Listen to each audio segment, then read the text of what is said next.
Salut les intemporels, je m'appelle Félicien Bru, je suis donc accordéoniste et je suis ravi d'être de retour à Argenton-sur-Creuse. Les deux, indéniablement classique et musette. Non, pas facile d'improviser tout court d'ailleurs dans le classique ou ailleurs. Je ne suis pas vraiment improvisateur, je fais faire beaucoup d'arrangements, je fais écrire des arrangements, mais je suis assez mauvais improvisateur. Oula, ça c'est compliqué comme question. J'adore la musique de chambre, donc j'adore le duo. Le duo, il y a un rapport très direct. L'orchestre, c'est merveilleux parce que l'orchestre, c'est une micro-société et puis c'est le bonheur de jouer vraiment avec un esprit d'équipe. Mais peut-être le duo, c'est quand même extraordinaire.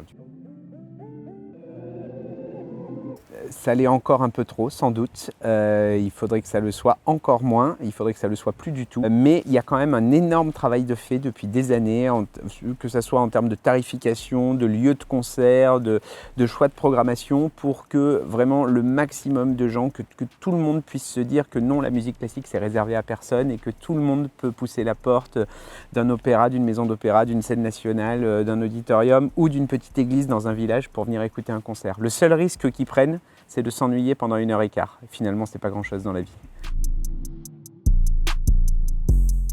Je pense les deux parce que bien sûr jouer dans des très belles salles comme la Philharmonie de Paris ou la Philharmonie ou le Théâtre des Champs-Élysées, tout ça c'est toujours un moment très émouvant pour moi parce que je viens d'abord de la campagne en Auvergne et puis je viens du musette, donc j'ai animé des bals musettes dans des salles des fêtes pendant très longtemps, donc c'est toujours très émouvant pour moi de me retrouver dans une grande salle associée à la musique classique et en même temps j'adore véritablement jouer d'abord dans des petits villages, dans des petites églises ou dans des petites salles des fêtes parce qu'il y a un rapport beaucoup plus direct avec le public, il y a une proximité qui fait qu'on sent beaucoup plus la salle, c'est une rencontre beaucoup plus directe avec les gens et ça n'a pas de prix.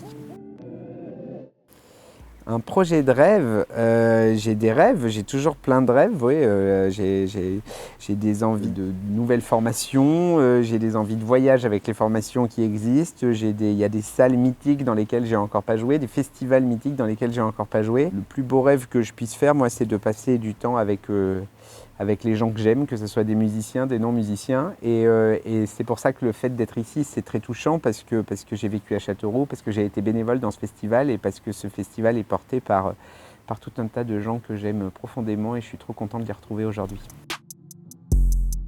Sur les pleurotes, qu'est-ce que c'est ça? Non, bah alors aucun avis. J'ai aucun avis sur les pleurotes. Par contre, le pâté berrichon, ça j'ai un avis, c'est génial, mais les pleurotes, non, j'ai jamais trop usité.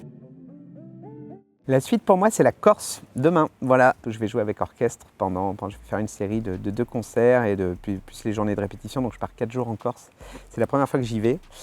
Donc à la fois, voilà, ici c'est un peu le retour aux sources. J'étais en Auvergne aussi, vraiment chez moi la semaine passée. Donc c'est ces 2 dates qui sont très chouettes parce que c'est un peu un retour vers, je vous le disais, vers les gens que j'aime. J'ai beaucoup voyagé dans le monde entier et le seul bout de France que j'ai encore jamais visité, c'est la Corse et c'est demain. Rien du tout. Ça fait une bonne cuite avec les copains. Et ça, c'était très sympa.